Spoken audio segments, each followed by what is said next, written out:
Hello friends, super magic રસોઈમાં મિત્રો હું આપનું સ્વાગત કરું છું।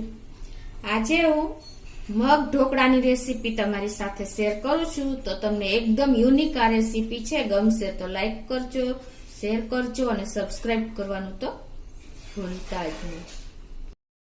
તો મિત્રો, આ મગ ઢોકળા રેસીપી આપણે દાદી નાની વખતની વિસરાતી જતી વાનગી હું તમને આજે તાજી કરાવું છું। એના ઇન્ગ્રેડિયન્ટમાં મિત્રો આપણે 1 કપ ભાખરીનો જાડો લોટ જે ઘઉંનો હોય છે એ લીધો છે, અડધો કપ આપણે બાજરાનો લોટ લીધો છે અને 1/4 કપ આપણે રોટલીનો લોટ લીધો છે ઝીણો, અને એની સામે 1 કપ આપણે મગ દેશી લીધા છે અને 1 કપ આપણે લીલી મેથીના પાંદડા ચૂંટીને લીધા છે અને 1/4 કપ જેટલું આપણે તેલ જોશે અને રૂટીન મસાલામાં લાલ મરચું, હળદર, ધાણા જીરું અને પછી લીલા મસાલામાં આપણે 1 ટેબલસ્પૂન આદુની પેસ્ટ છે, 1 ટેબલસ્પૂન લસણની પેસ્ટ છે અને 1 ટેબલસ્પૂન મરચાની કટકી છે અને પાણી જોશે। તો મિત્રો આટલા ઇન્ગ્રેડિયન્ટ આપણે લેશું। તો હવે આપણે બનાવવાનું ચાલુ કરીએ। તો હવે મિત્રો આપણે પહેલા તો ગેસ પાસે આવશું અને ગેસ ઓન કરીને એમાં આપણે પેલા મગ મૂકવાના છે, એટલે 4 કપ જેટલું જ આપણે પાણી મૂકશું પેલા તો, કેમ કે આપણે મગને બાફવાના છે।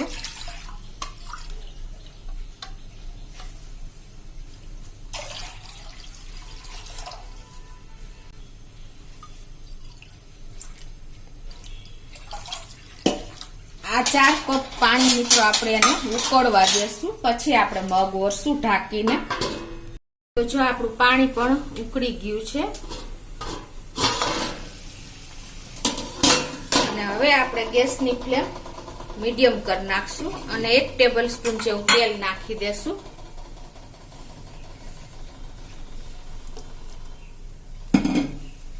અને એમાં આપણે 1 ટીસ્પૂન જેટલું મીઠું નાખી દેશું મગના ભાગનું, અને આપણે આ 1 કપ જેટલા દેશી મગ લીધા છે એ એમાં નાખી દેશું અને આને આપણે ઢાંકીને મીડિયમ ફ્લેમ ઉપર 50% જેવા કૂક કરવાના છે, એટલે આપણે હવે એને ઢાંકી દેશું। તો હવે આપણા મગ કૂક થાય છે ત્યાં આપણે આ ઢોકળાનું તૈયારી કરી લઈએ। એમાં 1 કપ મેં ભાખરીનો જાડો લોટ લીધો છે એ નાખી દેશું, અડધો કપ આપણે બાજરાનો લોટ છે એ નાખી દેશું અને 1/4 કપ આપણે રોટલીનો લોટ છે। હવે એમાં આપણે મસાલા કરી લેશું।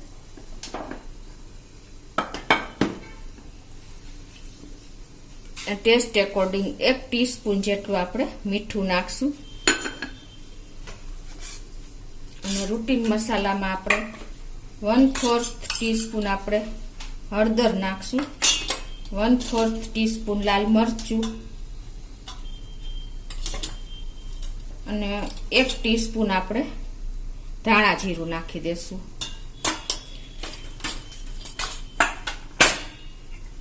અને 1/4 કપ આપણે તેલ મોણ માટે નાખી દેશું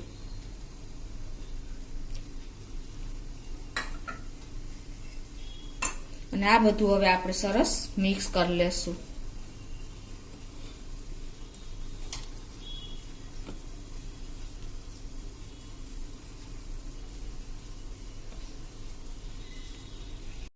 જો આપણે મોણ એકદમ સરખું નાખવાનું છે, મુઠ્ઠી પડતું જુઓ।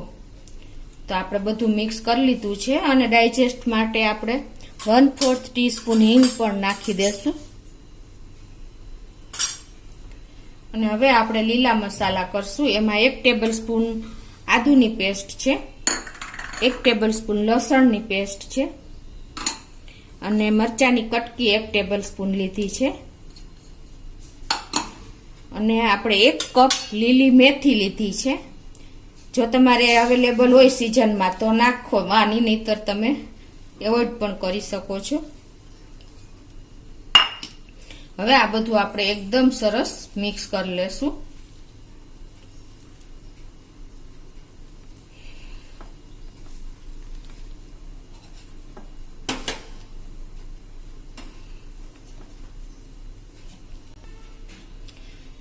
અને 1 લીંબુનો આપણે રસ નાખી દેશું.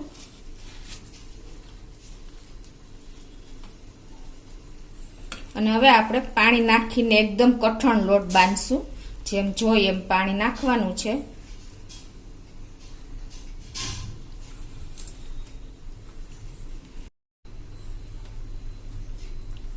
તો હવે આપણે થોડુંક પાણી નાખીને કઠણ લોટ તૈયાર કરી લેશું.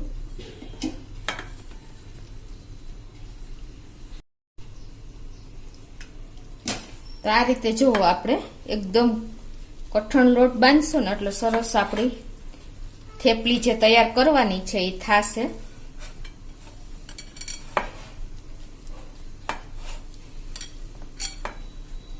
આટલો આપણે હાર્ડ લોટ તૈયાર કરવાનો છે ઢોકળા માટેનો.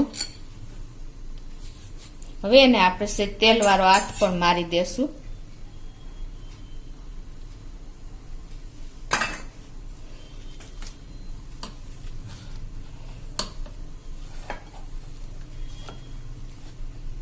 જો આપણે એકદમ કઠણ લોટ તેલમાં વાળો હાથ લગાવીને કરી લીધો છે. હવે એની આપણે નાની નાની થેપલી કરી લેશું. આ રીતે તમારે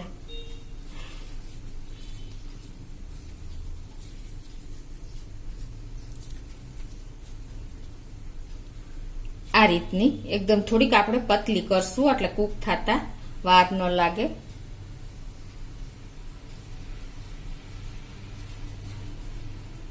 એક બાઇટ્સ ની આવે ને એવી આપણે તૈયાર કરશું.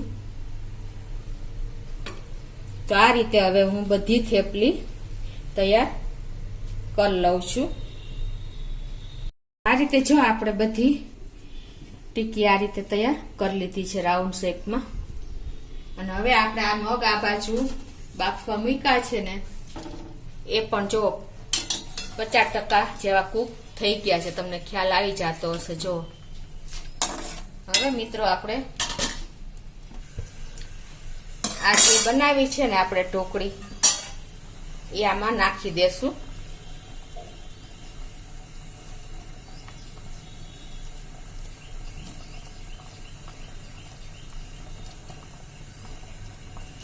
આ રીતે આપણે બધી થેપલી અંદર નાખી દીધી છે અને આને આપણે ઢાંકીને સ્લો ફ્લેમ ઉપર 25 થી 30 મિનિટ કૂક થવા દેશું. જેટલો વધારે ટાઈમ આપણે કૂક થશે ને એટલું સરસ થશે.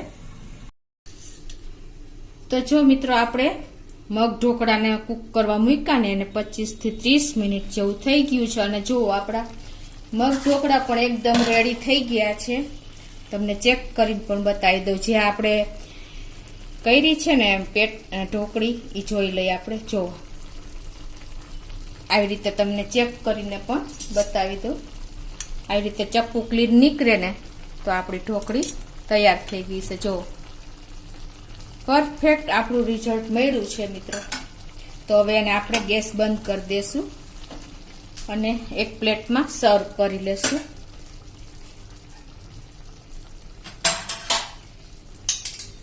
આ રીતે જો તમને બતાવી પણ દઉં. જો એકદમ ડિલિશિયસ અને આપણી એકદમ વિસરાતી જતી વાનગીની મેં તમને આજે મેથડ બતાવી છે ને એકદમ લુક પણ અને હેલ્ધી.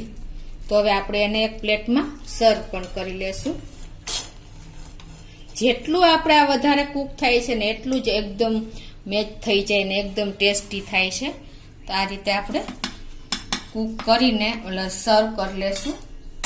અને હવે એમાં ઉપરથી આપણે 1 ટેબલ સ્પૂન જેવું સિંગ તેલ નાખશું. આ રીતે આ યુનિક ટેસ્ટ આવે છે મિત્રો. અને ઘી પણ આપણે ગરમ કરવાનું છે અને ગરમ કરેલું મારું ઘી છે એ પણ 1 ટેબલ સ્પૂન આ રીતે ઉપરથી નાખી દઉં છું. અને આ મગ ઢોકળા મિત્રો આપણે કાંદાની સ્લાઇસ સાથે અને મરચા સાથે સર્વ થાય છે. એકદમ ટેસ્ટી અને ડિલિશિયસ એવા આપણા ઢોકળા લાગે છે. આ રીતે તો મિત્રો જુઓ તમે એકદમ ટેસ્ટી યુનિક અને સાત્વિક બધી રીતે હેલ્ધી આપણા મગ ઢોકળા તૈયાર થયા છે. અને મેં તમને સર્વ કરવાની રીત પણ એકદમ અલગ જ બતાવી છે જે આપણે દાદીના વખતથી ચાલી આવે છે.